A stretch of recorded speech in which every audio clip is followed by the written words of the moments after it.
What is assured workloads? Assured workloads provide Google Cloud users with the ability to apply controls to a folder in support of regulatory, regional, or sovereign requirements. When to use assured workloads? You can use assured workloads to achieve compliance-based outcomes on Google Cloud using the following controls to support your requirements: data residency, data sovereignty, personnel data access controls based on attributes, personnel support case ownership controls based on attributes, and encryption. When not to use assured workloads?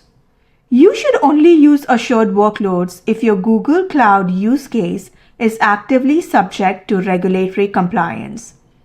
If you choose to use assured workloads, select only the control package for your use case. The control package you select can enforce restrictions, including but not limited to personal restrictions, reporting requirements, Google Cloud services that are available to you, and regions where those services are available.